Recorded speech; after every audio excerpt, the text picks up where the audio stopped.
મિત્રો જેની ઘણા સમયથી લોકો રાહ જોઈ રહ્યા હતા અને ફાઇનલી મૂવી રિલીઝ થઈ ગઈ છે યાર, અને અમે આજે એક એવું સિનેમા જોઈને આવ્યા છીએ જે કાયમ માટે યાદગાર બની જવાનું છે ને દિલને સુકૂન મળી ગયું યાર.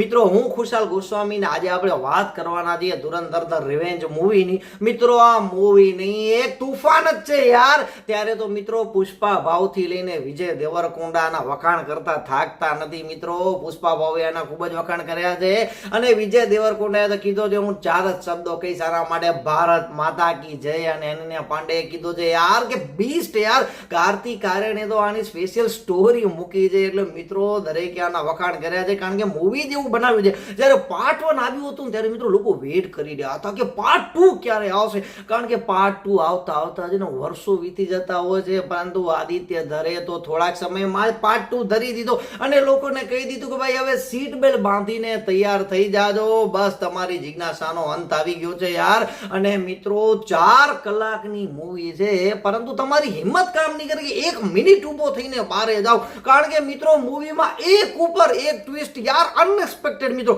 જે ધાર્યું હતું ને એના કરતા 1-2 ગણું નહીં પરંતુ 5 ગણા નવા ટ્વિસ્ટ છે યાર. અને જેવો એક ચેપ્ટર પૂરો થાય મિત્રો નવો કેરેક્ટર આવે, વળી એક ચેપ્ટર પૂરો થાય વળી એક પાછો એક નવો કેરેક્ટર આવે, અને દરેકે જબરદસ્ત રોલ નિભાવ્યો છે. એના માટે કરીને યાર આદિત્ય ધરને સેલ્યુટ છે. મિત્રો આખી મૂવીને છે ને 4 કલાક સુધી દરેકને બાંધી રાખ્યું છે.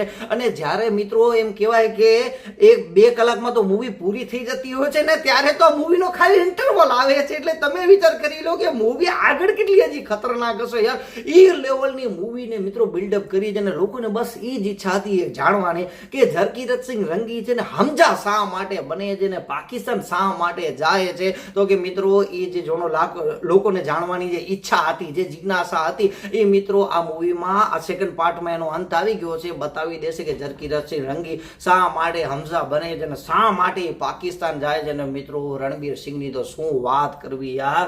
આ વખતે તો ભાઈએ બધી જ લિમિટ છે ને ક્રોસ કરી નાખી છે. જ્યારે એને ઇમોશનલ સીન કર્યો છે ને મિત્રો, ત્યારે તમારી આંખમાંથી આંસુ આવી જશે, અને જ્યારે એક્શન એને બતાવ્યું છે ને ત્યારે તો તમને એમ લાગશે હરકો અલગ જ માણસ આવી ગયો છે યાર. મિત્રો ઈ આંખમાં આગ, ઈ આંખમાં જનૂન, અને ભાઈ કેરેક્ટરની અંદર આખા ચાલ્યા ગયા છે યાર. મિત્રો મૂવીમાં ક્યાંય વીકનેસ નથી, કારણ કે સપોર્ટિંગ રોલ તરીકે મિત્રો સંજય દત્ત અને આર માધવને જે રોલ નિભાવ્યો છે યાર, અનપ્રિડિક્ટેબલ યાર. અને મિત્રો અર્જુન રામપાલ, મિત્રો વિલન કોને કહેવાય ને, એ ભાઈએ મૂવીમાં સાબિત કરીને બતાવી દીધું. એ ડેન્જરસ રોલ નિભાવ્યો છે જે લોકોને જેનો વર્ષો સુધી યાદ રહી જવાનો છે. મિત્રો સ્ટોરીની વાત કરીને ખાસ કરીને તો એ ઝરકીરત સિંહ રંગી શા માટે હમઝા બને છે એ પહેલી 30 મિનિટમાં તમે સમજી જવાના છો, પરંતુ 30 મિનિટ જેટલી બ્રુટલ છે, તમને એમ લાગશે આગળની મૂવી તો યાર હજી કેટલી ખતરનાક હશે. મિત્રો એટલી જબરદસ્ત મૂવી બનાવી છે જે જોઈને તમારા રૂવાટા ઊભા થઈ જશે. મિત્રો ઘરે આવે ને ત્યાં સુધી આ મૂવી વિશે વિચાર થતો હતો, અને હજી એકવાર મન થઈ રહ્યો છે કે પાછા દઈને થિયેટરમાં પાછી મૂવી જોઈએ યાર, કારણ કે એ પ્રમાણેના કેરેક્ટર લોન્ચ કર્યા છે ને જે ઘટનાઓ ઘટી છે ને મિત્રો, ત્યારે તમને એમ થશે કે યાર આ ઘટના તો છે ને થોડાક સમય પહેલા જ અમારી નજર સામે ન્યૂઝમાં અમે જોઈ હતી યાર. આ ઘટના તો 100% આ જ હતી ને આવી રીતે બની હતી ને શા માટે આ ઘટના ઘટી એના વિશેનું મિત્રો એક્સપ્લેનેશન સરસ મજાનું મૂવીમાં સમજાવ્યું છે. એટલે યાર દરેકે પોતાનો પરફોર્મન્સ જબરદસ્ત આપ્યા છે. અને BGM ની તો શું વાત કરવી હે.